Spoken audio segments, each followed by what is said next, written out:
96. 데리다, 소슈르, 플라톤. 부제. 말과 글에 대하여. 1. 음성 언어와 문자 언어에 대한 데리다의 견해. 20세기 철학은 초기에는 후설과 하이데거의 현상학과 실존주의 등이 위세를 떨쳤고, 그 후반에는 소위 포스트모더니즘과 포스트 구조주의 사조에 의해서 큰 영향을 받은 바 있습니다. 이들은 서양의 철학을 근본적으로 플라톤주의 즉 형상과 개체 혹은 원본과 복제품의 대립에 근거한 이원론으로 봅니다. 그들은 플라톤주의 극복 혹은 이성중심주의 비판에 그들의 철학적인 목표를 두고 있습니다. 그런데 포스트 구조주의는 소슈르의 구조주의 언어학과 레비스트로스의 구조인류학을 비판적으로 계승하여 철학을 새롭게 정초하려는 작업으로 간주됩니다. 이런 반플라톤주의, 반형이상학주의의 선봉에 선 작가가 프랑스의 사상가 데리다입니다. 데리다는 플라톤주의와 이성중심주의를 다시 음성중심주의라고 재정의합니다. 그는 주로 소슈르의 일반 언어학 강의에 나타난 음성중심주의를 비판합니다. 그런 과정에서 그의 철학의 방법론인 차연 디프렌스 개념을 고안합니다. 그는 음성중심주의 비판과 차연을 통해서 종래의 거의 모든 철학 및 사상을 비판합니다. 이런 작업을 그는 해체라고 합니다. 또 차연 개념에 의거하여 종래의 철학을 동일성의 철학이라고도 합니다. 차연에 의하여 헤겔의 변증법 철학도 동일성의 철학으로 간주됩니다. 데리다는 플라톤, 칸트, 헤겔 등뿐만 아니라 그와 동시대의 비슷한 경향의 사상가들 예를 들어 푸코, 라캉 등도 비판합니다. 모두가 음성중심주의라는 것입니다. 한마디로 음성중심주의 그것은 데리다, 철학의 전가의 보도와 같습니다. 데리다의 저서 해체는 소슈르의 언어학 비판을 통해서 데리다가 그의 사상을 정초해 나가는 중요한 책입니다. 2. 소슈르의 구조 언어학. 그의 저서 해체에서 데리다는 스위스의 언어학자 소슈르의 사상을 비판적으로 분석합니다. 소슈르가 쓴 일반 언어학 강의의 내용은 다음과 같습니다. 나무위키 인터넷에 나오는 내용입니다. 소슈르의 일반 언어학 강의의 중심 사상은 언어기호의 자의성과 음성기호 중심주의, 그리고 4가지 이항대립상인 기표기의 랑그파롤, 공시성 통시성, 계열체 통합체 등이다. 소슈르는 기호는 기의, 기표를 구성 요소로 두고 있다고 보았다. 기표란 말이 갖는 감각적 측면으로 예컨대 바다라는 말에서 바다라는 문자와 바다라는 음성을 말한다. 기는 이 기표에 의해 의미되거나 표시되는 바다의 이미지와 바다라는 개념 또는 의미 내용이다. 위키피디아. 이런 내용이 소슈르의 구조 언어학의 내용입니다. 그런데 문제는 이런 내용 외에도 많은 다른 내용들이 있는데 그것은 음성 언어와 문자 언어 즉 말과 글의 관계입니다. 데리다는 그의 책 해체의 처음부터 소슈르의 문제점을 다음과 같이 지적합니다. 있어서 한 가지 확실한 사실은 말과 문자의 이항구조를 이론에서 뿐만 아니라 실체 작용에서도 유일한 대원칙으로 통제해 왔다는 사실이다. 바로 이 전통을 충실히 따르면서 소슈르는 문자를 파생적이며 부수적인 기능으로만 정의했다. 문자를 그렇게 간주한 이유는 문자란 여러 모형 중 하나에 불과하다고 믿었기 때문이다. 언어는 글과 무관한 구술 전통을 지니고 있다. 일반 언어학 강의 P. 46. 소슈르는 글에 대해서 이미 플라톤이나 아리스토텔레스 이후 서구 전통에서 내려진 정의를 그대로 답습하면서 문자는 음성을 표시하는 기호로만 간주했다. 여기서 아리스토텔레스가 글에 대해 내린 정의를 잠깐 보기로 하자. 입으로 하는 말은 정신적 경험의 상징이고 책에서 쓰여지는 글자는 입으로 하는 말에 대한 상징이다. 이와 유사하게 소슈르는 언어와 글자는 엄격히 다른 두 개의 체계다. 문자는 언어를 표상하는 유일한 목적만을 위해 존재한다라고 말했다. 데리다. 해체 김보연 편역 58쪽. 길게 인용한 데리다의 문장을 다시 한번 살펴보겠습니다. 음성 언어와 문자 언어에 대한 플라톤이나 소슈르의 입장은 우리는 쉽게 이해할 수 있습니다. 우선 말 음성 언어가 우선이고 글문자 언어는 나중에 나왔다는 것은 다 아는 사실입니다. 플라톤이나 아리스토텔레스 그리고 소슈르 등이 글에 대한 말의 우선성, 우월성을 강조하는 이유를 이해할 수 있습니다. 특히 한국어의 경우 이를 더욱 분명히 이해할 수 있습니다. 이에 관하여 소슈르는 소리의 변화에 독립해 있는 언어가 있다고 가정할 권리를 우리는 가지고 있는가? 라고 되묻습니다. 소슈르에 의하면 진정한 언어 즉 음성 언어는 항상 변화합니다. 그렇기 때문에 언어 현상은 공시적으로 싱크라닉 탐구해야 할 뿐 아니라 통시적으로 DIACHRONIC 즉 역사적으로 파악해야 합니다. 언어 연구의 기본적인 자료인 문서들은 거의 모두 문자로 되어 있습니다.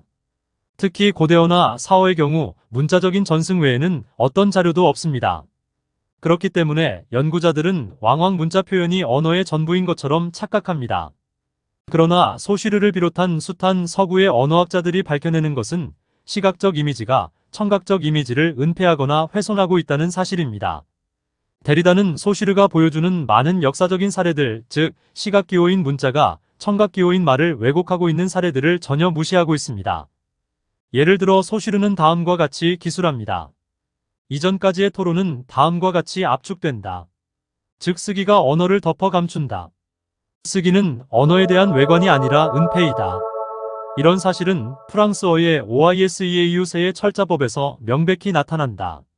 어떤 구술된 음성 즉 WAGO도 철자 OISEAU에 의해서 지시되지 않는다. 여기서 쓰기는 언어 그림의 어떤 부분도 기록할 수 없다. COURSEIN, GENERAL, LINGUISTICS, FERDINAND, SAUSSUR이 Translated from the French by WAD, BASKINP.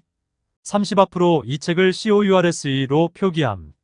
만약에 사람들이 불어 단어 OISEAU를 듣지 못하고 그 철자만 보고 발음을 해보려고 하면 반드시 실패합니다. 현대 불어처럼 많은 사람들이 실제로 발음하고 있기 때문에 철자 OISEAU를 음성 WAGO로 발음합니다. 그러나 고대어나 중세어 혹은 이제는 더 이상 말해지지 않은 고대 그리스어나 라틴어의 경우 문자 기록밖에 없습니다. 만약 그런 고대어에 OISEAU 같은 식의 단어가 있다면 소박하게 쓰여진 그대로 읽다가는 반드시 오류에 빠집니다. 그래서 소시르는 문자를 음성에 가면 내지 불완전한 복사로 본 것입니다. 이런 사정을 데리다는 아는지 모르는지 하여간 그의 주장은 너무 소박합니다. 이렇게 살아있는 혹은 한때 살아있었던 언어의 모습을 재구성하기 위한 힘겨운 과제는 공시적인 연구와 통시적인 연구라는 두 가지 연구 방법을 필요로 하게 됩니다. 3. 음성 중심주의, 한국의 경우. 이번에는 음성 언어 중심주의의 예를 한국어에서 한번 찾아보겠습니다. 왜냐하면 한국어의 경우 역사적으로 말은 하나이나 글은 두 개가 있다는 것입니다. 즉 신라시대에 이두가 있었고 조선시대는 세종대왕이 한글을 창제하여 새로운 문자 언어를 만들었습니다. 말과 글 중 어느 것이 더 소중하냐 하는 것은 부질없는 논쟁이지만 그러나 말이 더 근원적임을 알 수 있습니다. 더욱이 고려시대에는 오직 한자만을 이용하여 한국어를 표기했습니다. 이런 면에서 한국어는 문자가 3개나 된다고 할 수도 있습니다. 신라시대와 현대를 이어주는 것은 문자가 아니라 오직 말입니다. 또 지금도 문자 없는 민족들에게 영어나 한국어 등의 문자를 가지고 그들에게 문자를 만들어주고 있습니다. 이런 면에서 문자는 말의 옷과 같습니다. 음성 언어는 몸이고 문자 언어는 옷입니다. 옷은 갈아입을 수 있습니다. 이는 특히 한국어의 경우 명백히 드러났습니다. 덧붙여 말하면 한국 민족은 언어학의 천재적인 민족이라는 것입니다. 문자 체계를 2개씩이나 만든 민족은 없습니다. 그것도 한글은 알다시피 세계 최고의 음성 표기 시스템에 속합니다. 이런 면에서 고대의 철인들이나 현대의 소시르 등이 문자의 우월성을 언급한 것입니다. 그런 면에서 데리다가 음성 중심주의라는 말을 가지고 서양 철학이나 형이상학 혹은 플라톤 혹은 소시르를 비판하는 것은 부질없는 짓입니다. 이런 면에서 볼 때 데리다의 해체주의는 문제를 가지고 있습니다. 특히 한글의 경우 이를 만든 세종대왕은 그 제작의 목적과 그 원리까지 다 밝혀두었습니다. 이는 말에서 글이 나오는 생생한 증거입니다. 그 밖에도 말만 있지 글이 없는 국가나 민족들이 아직도 많이 있다는 것을 볼 때 말과 글 중 어느 것이 본질적인지 알 수 있습니다. 그리고 소시르의 음성 언어 중심주의 비판에 앞서서 먼저 알아야 하는 것이 말과 글의 목적입니다. 이 둘은 모두 의사소통을 위한 수단입니다. 인간들은 의사소통을 위하여 말을 사용하고 또 말을 보충하기 위하여 문자를 발명했습니다. 그런데 한 가지 떠오른 생각은 인간들이 의도적으로 문자는 만들었지만 말의 기원은 잘 알 수 없습니다. 글은 한국의 훈민정음같이 그 출처가 아주 분명한 경우도 있는 것처럼 어쨌든 개인적 혹은 집단적으로 인위적으로 만들어진 것이 분명합니다. 말의 기원은 우선 인간에게 천부적으로 이성 기능이 주어져 있었고, 이것이 다양한 자연적, 인종적 여건과 만나서 형성된 것으로 봐야 합니다. 어쨌든 말은 글처럼 인위적으로 만들어지지 않은 것은 확실합니다. 말은 신적인 기원이 있다고 할 수 있습니다. 아마 본래 하나의 말이 있었는데 그것이 인류의 이동과 더불어 분화함에 따라서 지금과 같은 수많은 언어가 나타났습니다. 성경에 바벨탑 사건이 나오는데 그 요지는 태초에 구음이 하나였다는 것입니다. 인도 유럽어는 하나의 뿌리가 있다고 합니다. 언어학의 연구가 더 진전되면 세계 모든 언어를 분류하고 그 공통의 뿌리를 찾을지도 모릅니다. 그런 의미에서 소슈르가 한 말 즉 문자는 파생적이며 부수적인 기능으로 보는 것은 타당합니다. 그리고 더 나아가서 문자란 여러 모형 중 하나에 불과하다는 말도 맞습니다. 그 단적인 예로 한국어의 경우 문자가 무려 3가지나 되었기 때문입니다. 현대의 한국인들을 삼국시대의 한국인들과 묶어주는 것은 글이 아니라 말입니다. 물론 오랜 기간 상당히 많은 언어의 변화가 있겠지만 그 몸통은 여전히 살아있습니다. 그래서 지금도 신라시대의 그린이드로 쓰인 향가를 해석하고 있습니다. 서동요의 이두적인 표현은 음성 언어로 판독 가능합니다. 선화공주님은 남 그스지 두고 맞둥바을 밤에 뭘 안고 가다 풀이 선화공주님은 남몰래 시집 가두고 맞둥 도련님을 밤에 몰래 안으러 간다네. 이런 면에서 소슈르의 음성 언어 중심주의 비판을 매개로 하여 다양한 철학 사상을 해체한다는 데리다의 입장은 그렇게 좋은 구상이 아닙니다. 의는 실은 언어학에 대한 철학의 폭력입니다. 뒤에서 다시 밝히겠지만 소슈르가 문자에 대해서 칼날을 세우는 이유는 살아있는 언어의 참 모습을 찾기 위해서입니다. 사람들은 말보다는 문자에 대해서 존경심을 가지기 때문에 문자를 언어로 오해하는 일이 무척 많습니다. 4. 소슈르가 음성 중심주의를 강조한 이유. 과거에는 문자가 바로 참된 언어로 간주되곤 했습니다. 과거의 언어학은 주로 문법인데 그래머이는 단어의 뜻처럼 문자의 법칙이었습니다. 문자는 인위적으로 만들어진 만큼 오류가 많습니다. 말은 기본적으로 사용 유서지입니다. 그리고 그 사용은 시간적, 역사적으로 크게 변화합니다. 그러나 문자는 왕왕 이를 제대로 반영하지 못합니다. 그래서 소슈르는 단어의 발음은 철자가 아니라 역사에 의해서 결정된다 라고 강조합니다. 소슈르는 민중들의 살아있는 언어 생활, 의사소통을 강조합니다. 그것은 1차적으로 음성기호입니다. 2차적 기호인 문자 즉 시각적 기호는 오직 음성기호에 의존함으로 인해서 살아있는 언어 생활에 참여합니다. 물론 문학적인 언어나 기타 미학적인 용도의 언어도 무시할 필요는 없습니다. 또 문자는 어떤 개인적인 기억이나 표현의 도구가 될 수 있습니다. 그래도 일단 언어는 사회적 소통의 도구라고 봐야 합니다. 위에서 말한 문학적, 심미적, 개인적 기록들은 약간의 자유를 누릴 수는 있으나 그 사회성 즉 말놀이의 랭거지 게임 규칙을 벗어나면 무의미하게 됩니다. 말놀이의 1차적인 선수들은 음성 기호들입니다. 문자 기호들은 후보 선수들에 불과합니다. 따라서 문자는 결국 소리로 환원되지 않으면 아무 의미가 없습니다. 시각적 이미지를 지니는 문자가 그냥 그림과 다른 점을 찾는다면 그것은 바로 음성 언어로 환원될 수 있다는 것입니다. 그리고 음성 언어의 본질은 의사소통입니다. 이를 떠나서 문자나 말에 대해서 언급하는 것은 무의미한 일입니다. 이런 말놀이의 의미를 모르고 언어학에 대한 잘못된 이론을 펼치는 데리다의 철학은 그럼에도 불구하고 말과 글에 대한 근본적인 의문을 제기한다는 점에서 일별할 가치가 있다고 봅니다. 따라서 필자의 입장은 음성 중심주의가 잘못이 아니라 오히려 옳다는 것입니다. 위에 서동요 해석에서 보는 것처럼 신라시대나 현대에나 같은 음성 언어를 썼다는 사실을 전제로 하여 시가의 해석이 이루어진 것입니다. 더 나아가서 말과 글의 관계는 고래로부터 철학의 중요한 주제인 만큼 데리다의 서사를 따라가면서 말과 글 혹은 음성기호와 문자기호의 관계를 살펴보는 것은 상당히 흥미로운 일입니다. 바로 이 점에 데리다의 공로가 있습니다. 비록 부정적이기는 하지만 그간 주목하지 못했던 말과 글의 관계를 다시금 보여주는데 그의 저서에 가치가 있다고 하겠습니다. 4. 플라톤의 파이드로스에 나타난 말과 글의 관계. 데리다는 주로 소슈르의 일반 언어학 강의에 나타난 음성 중심주의를 비판합니다. 그런데 그는 이를 소시르와 관계가 없는 플라톤의 철학으로까지 소급해 올라갑니다. 즉, 서구 철학이 처음부터 음성 중심주의라는 것입니다. 음성 중심주의 관련 플라톤 문서는 파이드로스 대화편입니다. 이 두 가지를 연결시킴으로써 데리다는 자신의 사상 해체주의를 확고하게 만듭니다. 그러나 플라톤과 데리다는 아무 관련이 없습니다. 소시르의 음성 중심주의는 언어학을 연구하다가 도출된 이론입니다. 그러나 이제 고찰될 플라톤의 파이드로스 대화는 언어학과 상관이 없고 이데아설과 시인 추방론으로 연결이 됩니다.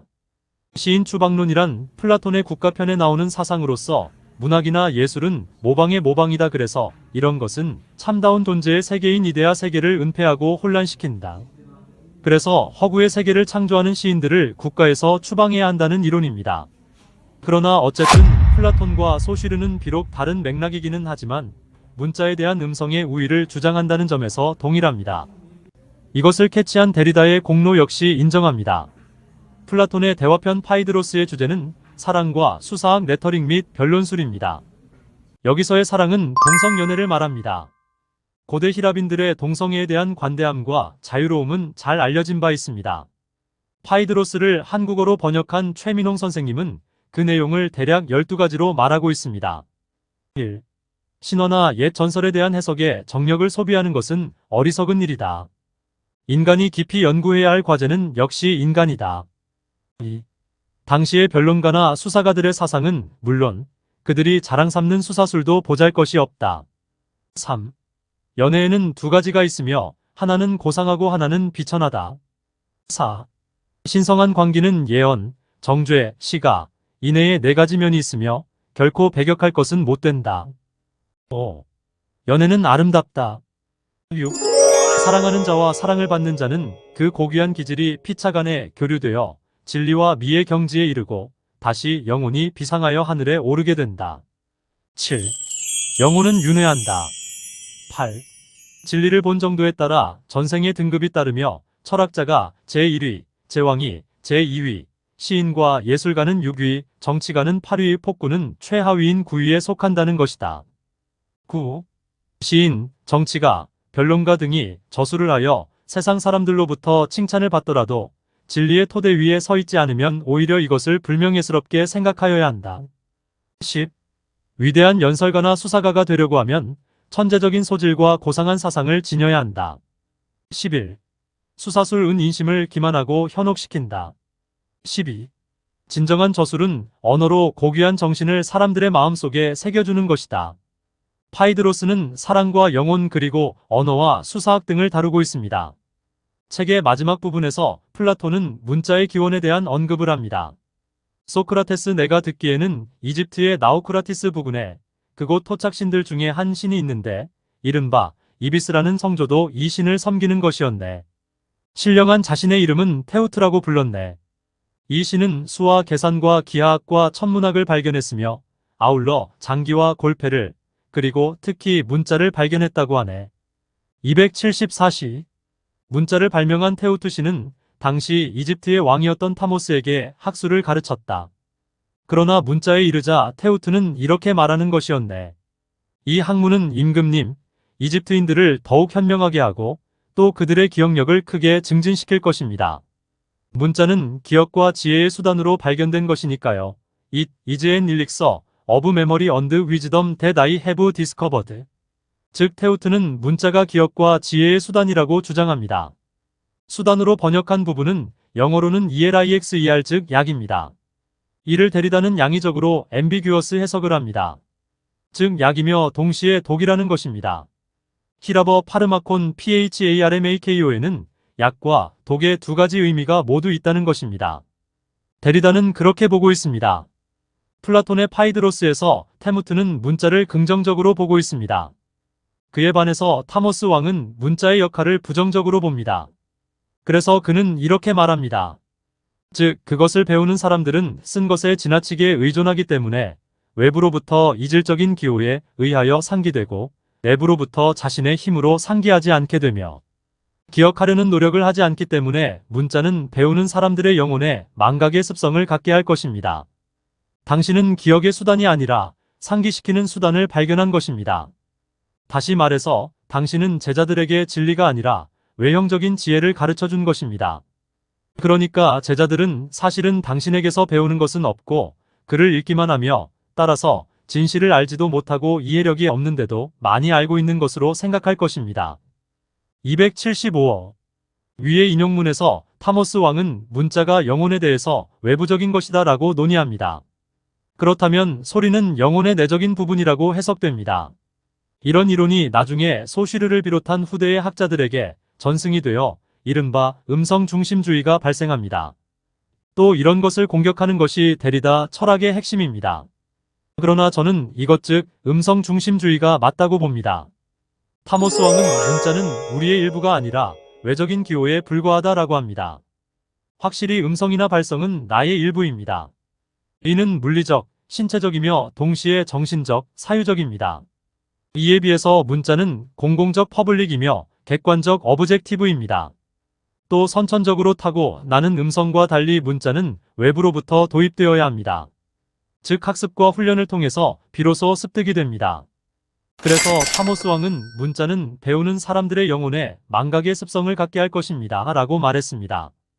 그래서 문자를 발명한 테무트는 제자들에게 진리를 가르친 것이 아니라 외형적인 지혜를 가르쳤다라고 타모스가 비판합니다.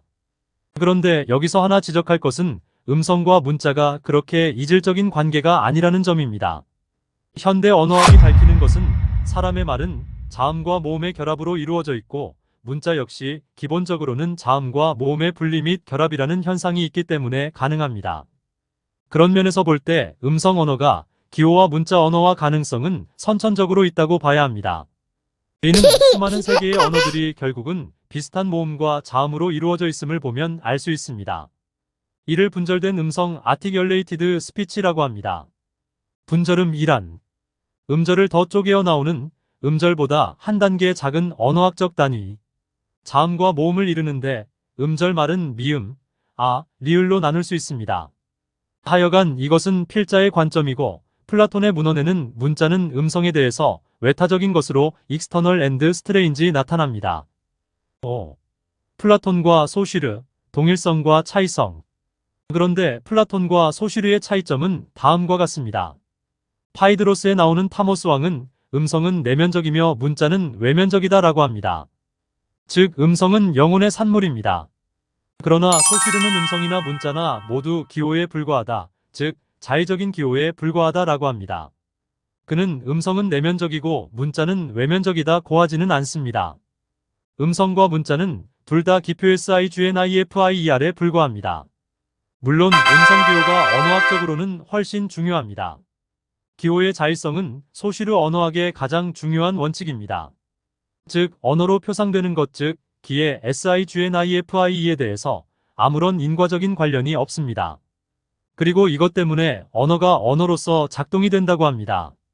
플라톤은 문자가 말의 진리를 도리어 방해한다는 취지의 이야기를 한 뒤 이번에는 조금 다른 논변을 제기합니다. 즉 문자로 표현된 사상이나 내용을 제대로 알기 어렵다는 취지입니다.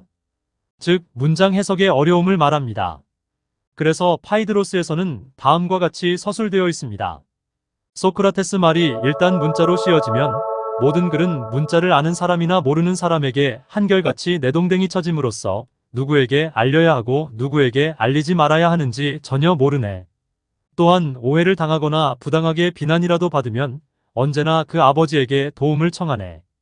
글 자체가 스스로 방위하고 스스로 도울 수는 없거든. 275위. 여기서 플라톤이 문자 언어 즉 글에 대하여 생각하는 것은 해석의 어려움입니다. 즉 원래 저자가 무슨 의미로 글을 썼는지 알 수 없다는 것입니다. 혹은 알기 어렵다는 것입니다. 즉 문장이 언급된 상황을 제대로 모르면 그 뜻을 알기 어렵다는 것입니다. 그런데 필자가 느끼는 것은 그런 사정은 비단 글뿐 아니라 말도 마찬가지라는 것입니다. 대화에서도 왕왕 오해가 일어납니다. 문장 해석의 어려움은 우리가 항상 부딪히는 문제입니다. 그래서 플라톤은 문장이란 마치 그림과 같다고 합니다. 그는 본문에서 그림은 살아있는 듯이 걸려있지만 어떤 질문이라도 던지게 되면 매우 엄숙하게 침묵을 지키네 라고 서술하고 있습니다. 그래서 글의 뜻을 모르면 우리는 글의 저자에게 직접 물어보아야 합니다. 그래서 위의 인용문에서 플라톤은 언제나 그 아버지에게 도움을 청한다라고 했습니다.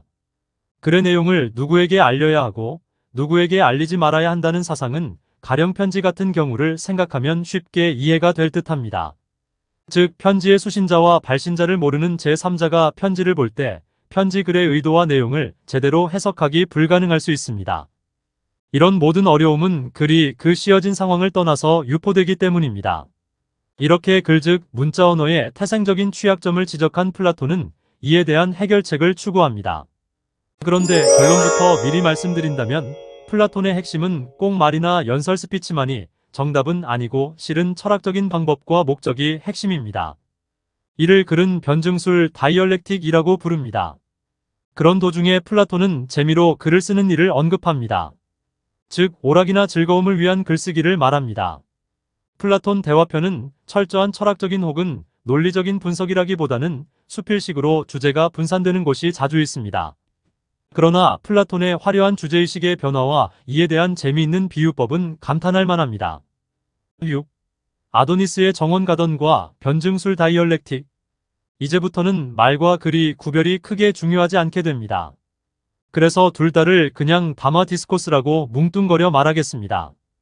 파이드로스 276비부터 농부와 작가의 이야기가 나옵니다. 농부는 작가의 다른 이름입니다. 둘 다 씨를 뿌려 결실을 거둔다는 의미에서 농부는 작가에 비유됩니다. 그리고 여기서 데리다의 유명한 개념인 산종이 나옵니다. 아는 플라톤의 사상이 우리가 흔히 아는 이데아설, 영혼불멸설 등 이외에도 무궁무진한 자료가 있다는 것을 말합니다. 산종이란 본래의 의미는 종자가 출생지로부터 다소라도 멀리 떨어져 여기저기에 뿌려지는 것을 말하고 데리다에 의하면 이 개념은 어떤 단어가 처음 사용된 장에서부터 떨어져 나가 곳곳에 흩어지고 새로운 의미 작용을 하는 현상을 말합니다. 그럼 다시 플라톤으로 돌아갑니다. 우선 두 종류의 농부 혹은 재배자의 비유가 나옵니다. 우선 씨나 구근을 심은 뒤 꽃을 빨리 피우고 이를 즐거워하는 화훼 농부가 나오고 둘째는 씨를 뿌리고 결실하기를 바라는 경장 농부가 있습니다. 전자는 씨앗을 여름에 아도니스의 화원에 뿌려 8일 동안 자라서 아름답게 꽃을 피우는 것을 좋아하는 농부입니다. 아도니스는 그리스 신화에서 사랑의 여신이 총애한 미소년입니다. 이런 농부는 유희 기분으로 경작을 합니다. 취미나 오락으로 글을 쓰는 사람에 해당합니다. 여기서 하나의 문제는 씨를 심은 지 8일 만에 꽃을 피우는 경우가 있는지 하는 것입니다. 아마도 씨보다는 구근을 심는다면 가능할지도 모르겠습니다. 이 반면 경작 농부는 농업기술을 이용하여 적당한 땅에 씨를 뿌리고 8개월이 지나서 그것이 결실되면 만족한다고 합니다.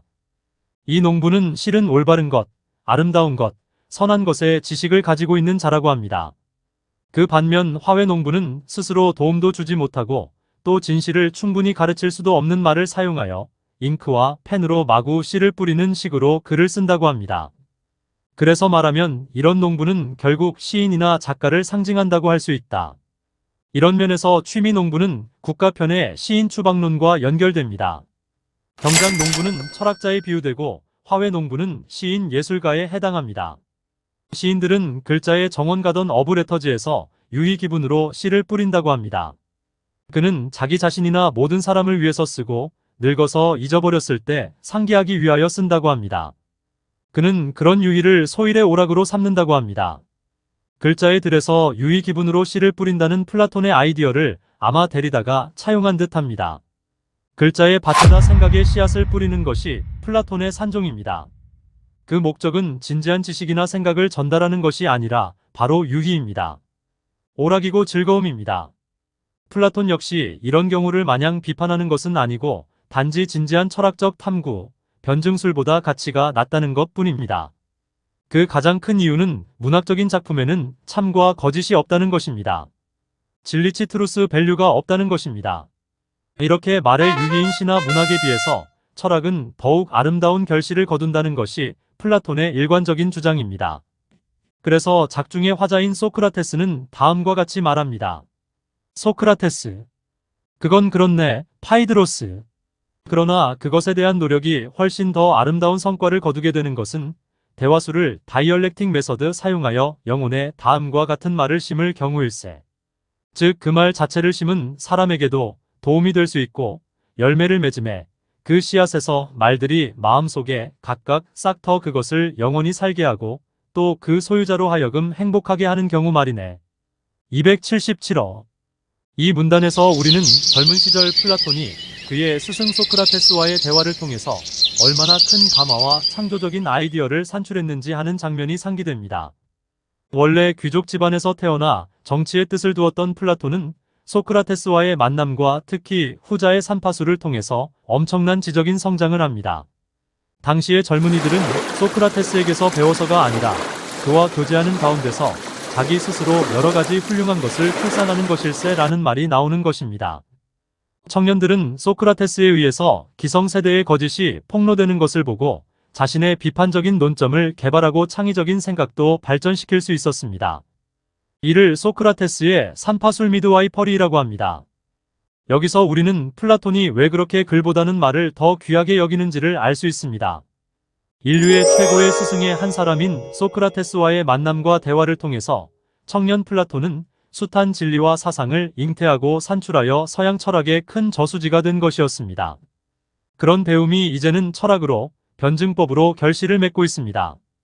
이런 변증수를 플라톤은 다음과 같이 다시 한번 정의를 내리고 있습니다. 소크라테스. 우리가 말하거나 쓰는 것에 대해 세밀한 진실을 알고 또 전체를 그 자체로서 정의할 수 있고 정의를 내린 후에는 더 분할할 수 없는 데까지 분류할 수 있으며 영혼의 본성에 대해서도 마찬가지로 통찰하고 각각의 영혼에 적합한 말을 발견하여 다채로운 영혼에는 다채롭고 적합한 말을 사용하고 단순한 영혼에는 단순한 말을 사용하여 정리할 때까지는 무엇을 가르치거나 설복하더라도 이론의 성질이 변론술의 치하에 있는 이상 그는 변론술에 따라 의론을 진행시킬 수 없네. 이것이 전에 이야기해 온 의론의 개요가 아니겠나? 277시. 여기서 플라톤이 말하고 싶은 것은 교육자의 태도 및 방법론 등이다. 우선 그는 철학적 담화의 방법으로서 정의와 분류에 대해서 언급합니다. 모든 학문의 기초가 되는 것은 바로 대상에 대한 정의입니다. 달리 말해서 개념 규정입니다. 대상에 대한 정의에 있어서 또 필요한 것이 분류입니다. 가령 동물에 대해서 학적인 탐구를 할 때 우선 가장 기본적으로 동물의 정의를 내립니다. 가령 동물은 움직이는 생물이다 라고 합시다. 그 다음에는 각종 동물들 간의 관계를 분류를 통해서 규정합니다. 포유류, 파충류 등등이 있습니다. 아런 과정을 통틀어 변증술 다이얼렉틱이라고 합니다. 이렇게 대상의 영역과 정의를 밝힌 다음 플라톤은 이번에는 학생들의 영혼에 대한 분류를 합니다. 즉 위의 문단에서와 같이 각각의 영혼에 적합한 말을 발견하여 다채로운 영혼에는 다채롭고 적합한 말을 사용하고 단순한 영혼에는 단순한 말을 사용하여 교육을 한다는 것입니다. 이렇게 학습자의 영혼과 상태를 파악하기 전까지는 어려운 변증술을 가르칠 수 없다는 것이 요지입니다. 아마도 단순한 지성을 가진 학생들에게는 철학적인 담화를 할 수 없다는 것 같습니다. 왜냐하면 플라톤의 변증술은 바로 철인왕 펄라서퍼 킹을 가르치는 교육이기 때문입니다. 7. 문자 언어와 음성 언어 소쉬르, 데리다 상론. 우리는 위에서 문자 언어에 대한 플라톤의 평가를 소개했습니다. 즉 문자 언어 혹은 글은 진실을 제대로 전달할 수가 없다. 즉 소통 커뮤니케이션이라는 측면에 있어서 문자는 애매성을 가진다는 것입니다. 그리고 문자의 발명자인 테무트와 문자의 비판자인 타모스 왕의 논의를 소개한 바 있습니다. 즉 문자가 말을 도리어 은폐한다는 것이었습니다. 혹은 문자가 말을 왜곡한다는 뜻이기도 합니다. 비록 이런 취지를 소쉬르가 받아들여 그의 언어 철학을 전개합니다. 데리다는 또 이를 비판합니다. 우선 데리다는 그의 책 해체에서 다음과 같이 소쉬르의 언어학과 또 그 뿌리가 되는 플라톤의 철학 모두를 비판하고 있습니다. 데리다는 해체 64쪽에서 다음과 같이 말합니다. 문자란 우리가 일반적으로 기구나 도구에 부여되는 외부성인 것 같기도 하다. 심지어 문자란 불완전하고 위험하며 거의 해로운 기구와 기술에 비유되는 것 같기도 하다. 이러한 외부적인 형태를 부수적인 것으로 혹은 주변적인 것으로 취급하는 대신 소쉬르가 일반 언어학 강의 시작에서 심혈을 기울여 쓴 첫 장을 문자체계 논의에 할애한 이유를 이해할 수 있어야 한다.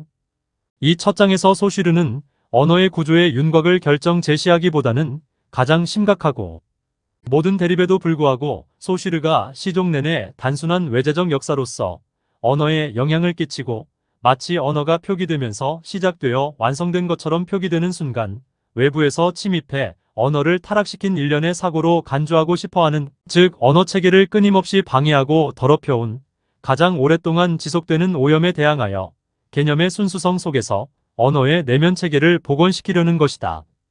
일찍이 플라톤은 파에드러스에서 문자가 지닌 악은 바깥으로부터 침입 275호 한다고 했다. 문자에 의한 오염, 그리고 그것이 지니고 있는 위협을 제네바 출신의 언어학자인 소시르도 윤리학자나 설교자의 톤으로 되풀이했다. 해체 64조. 길게 인용된 위의 데리다의 지문에서 우리는 그의 기본적인 관심이 무엇인지를 알 수 있습니다. 우선 소시르가 말하는 바 문자가 언어를 타락시키고 방해한다는 논의를 보겠습니다. 이는 달리 말해서 원래 음성 언어가 독립적으로 문자보다 먼저 존재했다는 것입니다. 그리고 음성 언어는 역사적으로 항상 변하고 있습니다. 문자는 이런 살아있는 말을 공간적으로 고착시키는 역할을 합니다. 즉 시간을 공간화하는 과정에서 강압과 폭력이 발생하기도 합니다.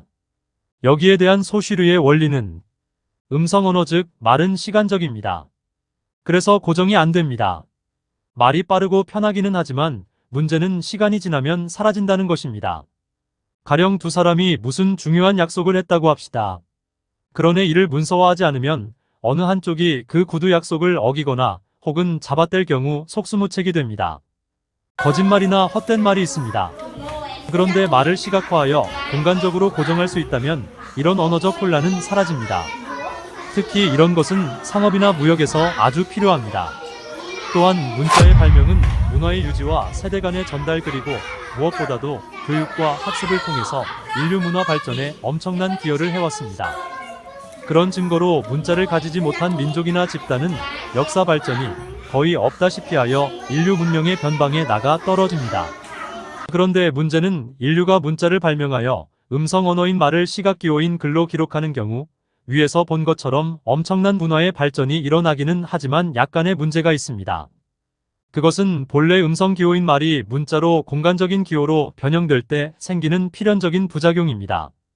사실 이런 것이 인류 문화 발전의 측면에서 볼 때는 그렇게 큰 문제는 아니지만 언어학의 입장에 볼 때는 중요한 문제입니다. 소시르는 언어학의 입장에서 글에 대한 말의 우위를 주장합니다. 데리다는 철학의 입장에서 이런 소시르의 음성 언어 중심주의를 비판합니다. 그는 또 이를 서구의 이성 중심주의, 로고스 중심주의와 결부를 시켜서 그의 철학의 기초로 만들고 있습니다. 그런 과정에서 그는 그의 철학의 주요한 개념인 차연 디프렌스를 만듭니다. 플라톤의 이데아설 곧 원판 마이너스 복사판 이론을 비판하며 서구의 철학 전체를 비판합니다. 그러나 미리 말하지만 여기에는 논리적인 비약이 있습니다. 문자가 말에 침투할 수 있습니다. 물론 대부분은 말이 문자를 지배하지만 사소한 여러 가지 발음 등에서 문자가 말에 영향을 줄 수 있습니다. 소시르는 언어학자로서 이런 역전 현상을 부자연스럽게 보았습니다. 데리다가 말하는 것처럼 밖에서 온 문자가 안으로 침투하여 말의 형체를 변경시키거나 파괴할 수도 있습니다. 이런 현상에 대한 소시르의 기본 입장은 다음과 같습니다. 단어의 발음은 철자가 아니라 역사에 의해서 결정된다. The pronunciation of a word is determined not by its spelling, but by its history. COURSE 31 COURSEINGENERALLINGUISTICS FERDINAND D SAUSSURE edited by CHARLES BAELLY and ALBERT in collaboration with ALBERT translated from the French by WAD BASKIN. 앞으로 이 책을 COURSE라고 표기하겠습니다. 단어나 철자는 여러 가지 인위적인 요인으로 인해서 표기가 될 수 있습니다. 말과 글 모두 인간 사회에 의해서 만들어진 자의적인 아버트레리 기호사인 혹은 상징 심벌의 체계입니다. 그리고 예전부터 음성 언어보다는 문자 언어에 더 많은 가치가 부여되었고 소시르에 의하면 원래 언어학은 문자 언어학이었다고 합니다. 문자보다 음성이 더 근본적이라고 여긴 것은 비교적 최근의 일입니다. 고대 그리스에서는 언어학 대신 문법 그래머이 있었습니다. 또 필자의 견해에 의하면 말은 보편적이나 글은 지배층 내지 상류층의 전유물이었습니다. 그래서 자연히 말보다는 글의 언어의 기준을 두었습니다. 음성 언어도 사물이나 의미와는 아무런 관련이 없는 기호이기는 하지만 이는 어떤 개인이나 집단의 의도와는 아무런 관련이 없는 한마디로 자생적인 자연물입니다. 음성 언어는 또한 끊임없이 변하고 있습니다. 그 반면 문자 언어는 문법적인 혹은 교육적인 혹은 정책적인 의도에 의해서 인위적으로 조성이 될 수 있습니다. 그러나 문제는 이런 인위적인 문자들은 음성 언어를 제대로 반영하지 못하고 결국 도태되거나 아니면 음성 언어와 유리되어서 기형적으로 존립하게 됩니다. 가령 한국어의 경우 두음법칙이란 것이 있습니다. 그러나 북한에서는 이를 인정하지 않습니다. 그러나 이런 자연적인 법칙에 어긋난 문자 표기는 결국 버림받거나 기형적으로 살아남게 됩니다. 즉 철자법이 음성적 현실을 반영하지 못하고 껍데기만 살아있게 됩니다. 북한 글에서 가장 눈길을 끄는 것 중에 하나가 두음법칙이다. 한국어는 어두에 리을이 오지 않는 특징이 있으나 북한에서는 한자어를 발음대로 적는 표음주의가 아니라 원래 모양을 유지하는 형태주의로 적기 때문에 리을은 모조리 그대로 적는다. 예를 들어 노동을 노동으로, 여자를 여자로 표기하고 그렇게 읽는다. 북한이 이를 이데올로기적으로 강요하면 이런 부자연적인 발음이 상당 기간 통용이 될지도 모르겠습니다. 소시르가 제시하는 음성 언어의 독자성 혹은 자연성 혹은 문자에 대한 근원성의 예는 다음과 같습니다. 가령 독일어의 umlaut UNLAUT 현상이 있습니다. umlaut UNLAUT란 선행음절의 모음이 후행음절의 전설모음에 의하여 전설모음으로 동화되는 의문현상입니다. 가령 사과 애펄의 복수는 PFEL입니다. 원 독일어 프로터-마이너스 점원의 DAUP와 EAN 세례주다. FOL와 EAN 느끼다. STAUTEN 밀다 등이 있습니다. 세 단어를 보면 앞에 두 단어는 마지막 음절에 Y가 있습니다. 그런데 800년경 독일어 문자가 도입될 무렵 Y 발음은 약화됩니다. 그래서 약 300년 정도 이 철자가 사라집니다. 그러다가 1180년 음라우트가 등장할 때 Y음은 그 철자와 함께 모두 살려내어집니다. 결국 이 말은 사람들이 Y란 철자를 쓰지 않을 때도 발음은 하고 있었다는 말이 됩니다. 즉 문자가 사라져도 소리는 살아있었던 것입니다. 소시르는 이를 기적적인 현상이라고 경탄합니다. COURSEP 24. 부원 설명하면 음라우트는 Y음가를 가지고 있습니다. 이것이 바로 자연언어, 소리언어, 역사적 언어의 독자성입니다. 이를 문법적, 교육적 혹은 정책적인 의도로 문자 언어로 가두려고 해도 안 됩니다. 예를 들어 표준말이나 학교문법, 표기법 등이 그런 것입니다. 그래서 데리다는 소시르에 대해서 다음과 같이 말합니다. 소시르는 심지어 문자는 비정상적인 도치이며 상스러운 의복이며 타락과 위장의 옷이며 좋은 말의 힘을 빌려 반드시 추방되어야 할, 막아야 할 가면무도회용 가면이라고 생각했다. 문자는 언어 표면을 은폐시킨다. 언어를 단순히 덮는 것이 아니라 위장한다. 이상한 이미지. 만약 문자가 이미지이고 외부적인 형태라고 한다면 우리는 이미 이 표상은 순수하지 않다고 의심하게 된다. 해체 66조. 이런 현상을 거꾸로 말하면 어떤 음가에 대해서 거기에 상응하는 시각기호 철자가 있을 수도 있고 없을 수도 있습니다. 소시르에 의하면 가장 이상적인 언어는 고대 히라버라고 합니다. 즉 이름가의 일기호가 대응합니다. 그러나 현대 영어나 불어의 경우 이런 규칙은 지켜지지 않고 있습니다. 그래서 배우는 사람들이 알파벳을 알아도 각 단어는 하나하나 다 발음을 따로 배워야 합니다. 8. 소시르의 문자 우상숭배 파괴. 이런 사정을 제대로 이해하지 못한 프랑스의 현대 철학자 자크 데리다는 소시르의 자연언어 중심주의를 맹목적으로 비판합니다. 음성기호이든 문자기호이든 모두 자의적입니다. 아버트레리. 그러나 양자는 하늘과 땅만큼의 차이가 있습니다. 전자는 자연적, 역사적인 산물입니다. 역사적 즉 시간적으로 사회적으로 형성이 되지만 누가 혹은 어떤 집단이 의도적으로 간섭이 불가능합니다. 그러나 후자는 이게 가능합니다. 북한의 두음법칙 부정가치 때로 정책적으로 왜곡이 가능합니다. 그래서 소시르는 문자는 비정상적인 도치이며 상스러운 의복이며 타락과 위장의 옷이며 좋은 말의 힘을 빌려 반드시 추방되어야 할, 막아야 할 가면무도회용 가면이라고 좀 과장되게 표현한 것입니다. 문자는 언어 표면을 은폐시킨다. 언어를 단순히 덮는 것이 아니라 위장한다. 이상한 이미지. 만약 문자가 이미지이고 외부적인 형태라고 한다면 우리는 이미 이 표상은 순수하지 않다고 의심하게 된다. 겉과 속과의 관계를 갖게 될 때 늘 그러하듯 결코 순수한 외부가 되지 않는다. 외부라는 의미는 내부 속에 존재하며 외부의 외부에 갇혀 있고 내부는 외부 속에 내부의 내부에 갇혀 있다. 따라서 언어학은 말과 문자, 즉 내부와 외부와의 순수하고 고유한 원래의 자연적인 관계를 반드시 회복해야 한다고 생각하고 있다. 해체 66조. 소시르가 이렇게 문자 언어의 은폐성과 위장성을 심할 정도로 강조한 것은 그간 문자가 언어의 중심으로 간주되어 왔기 때문입니다. 그런 이유로 소시르는 다음과 같이 말합니다. 첫째로 단어의 가시적인 형태는 그래픽 폼 우리에게 무언가 영원하고 안정된 것으로 충격을 준다. 시간을 통해서 언어의 통일성을 설명하는 데 있어서 소리보다 문자가 더 적합한 것으로 보였다. 그것은 문자 단지 허구적인 통일성을 창조하지만 쓰기에 표면적인 결합은 유일한 진정한 결합 즉 소리의 결합보다 파악하기가 더 쉽다. COURSEP 25. 시각적 이미지가 청각적 이미지보다 더 영속적이고 안정된 것은 사실입니다. 그러나 언어의 기본적인 목적인 의사소통은 청각적입니다. 커뮤니케이션 그래서 소시르는 철자는 항상 발음보다 뒤에 온다. COURSEP 26라고 합니다. 하이데거식의 표현을 빌려오면 시각 이미지는 청각 이미지를 절뚝거리면 뒤따라 오는 것입니다. 그래서 철자법도 학교 문법도 항상 바뀌어져야 합니다. 그러나 사람들은 일단 시각화된 것에 대한 존경심을 갖습니다. 소시르가 시각 이미지의 은폐, 위장, 찬탈 운운하는 것을 모두 이런 상황을 반영합니다. 사람들은 시각 이미지에 대한 물씬 숭배적인 복종을 합니다. 따라서 시각 이미지 즉 글은 하나의 우상이라고 할 수 있습니다. 소시르의 문자 공격은 이처럼 우상 타파의 의도가 있습니다. 그런 면에서 글자와 소리는 육체와 정신에 해당할 수 있습니다.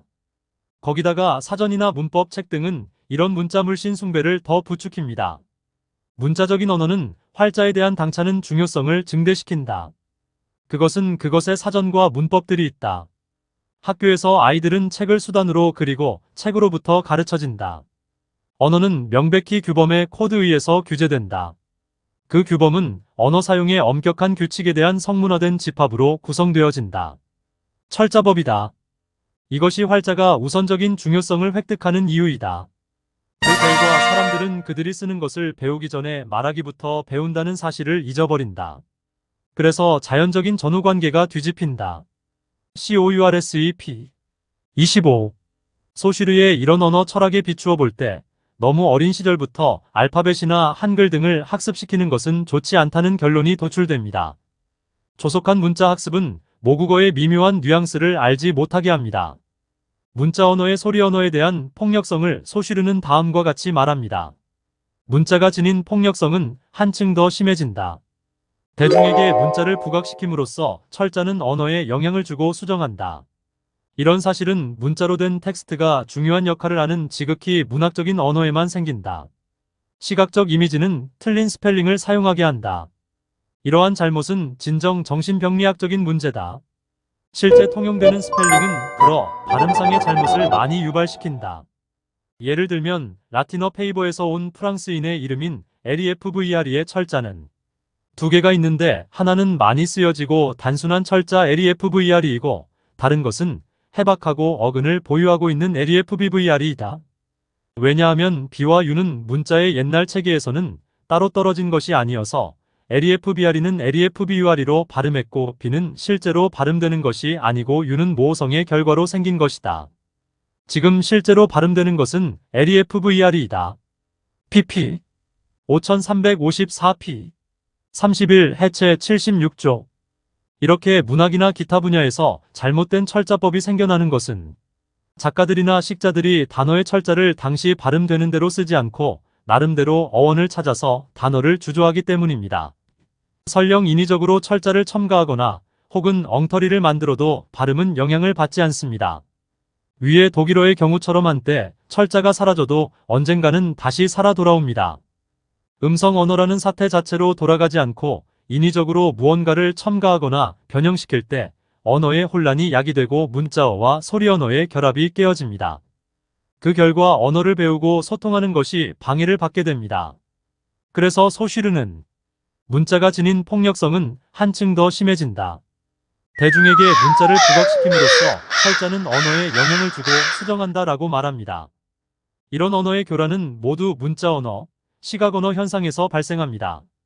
마치 우상을 재단에 장식을 더하는 것과 유사합니다. 따라서 문자 언어에 얽매여 있으면 자연 언어가 얼마나 변하는지를 알 수가 없습니다. 데리다가 문자 언어와 자연 언어의 등가성을 주장하지만 이런 주장은 언어학에서는 받아들여질 수가 없습니다. 문자 언어의 두꺼운 장막을 뚫고 자연 언어 혹은 음성 언어의 진면모를 파악하는 것이 언어학의 과제입니다. 그래서 소쉬르는 다음과 같이 서술합니다. 문자 언어는 일단 형성되면 일반적으로 상당히 안정적으로 유지되고 정체성을 유지하는 경향이 있습니다. 그것의 글쓰기에 대한 의존은 그것의 특별한 보존을 보장합니다. 그러므로 그것은 우리에게 어떤 문자적 연대로부터 자유로워졌을 때 자연 언어가 얼마나 많이 변하는지 보여줄 수 없습니다. COURSEP 140. 오히려 그 반대로 독일어 움라우트 현상에서 보는 것처럼 문자 언어는 변하는데 자연 언어, 음성 언어는 변하지 않을 수도 있습니다. 그러나 대체적으로 문자 언어는 보존성이 강합니다. 흔히 기록은 기억보다 강하다라고 합니다. 언어에 있어서도 마찬가지입니다. 기록의 두꺼운 장막을 뚫고 기억을 되살리는 작업, 그것이 언어학 내지 통시, 언어학의 DIACHRONIC 링귀스틱 주요한 임무입니다. 데리다의 주장처럼 문자 언어도 음성 언어와 같은 자격을 가진다는 주장은 언어에 대한 역사적 고증의 어려움을 모르고 쉽게 말하는 하나의 철학적인 주장에 불과합니다.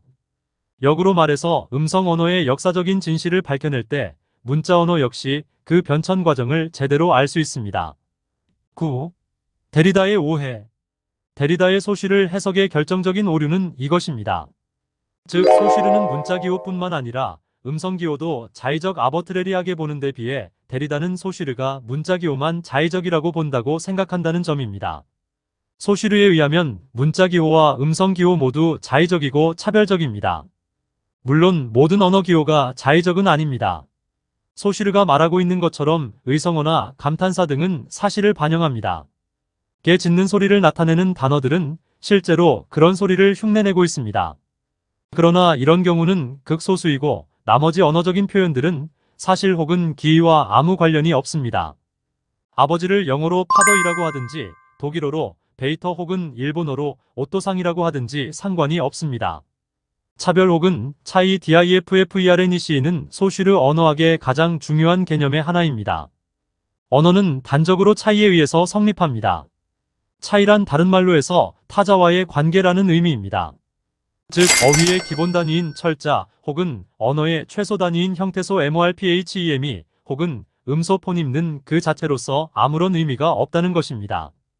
형태소나 음소나 음절 실러벌 등은 모두 타자와의 연관성에 의해서 그 의미를 수여받습니다.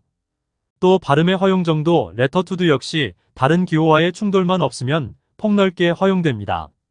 이를 소쉬르는 다음과 같이 설명합니다. 음소들은 보통 사람들이 생각하듯이 그들의 고유한 긍정적인 질이 아니라 그들이 구별된다는 디스팅크트 사실에 의하여 특성화된다. 음소들은 무엇보다도 대립하는 어포징 관계적인 렐러티브 그리고 부정적인 네거티브 실체들이다. 소스 119쪽.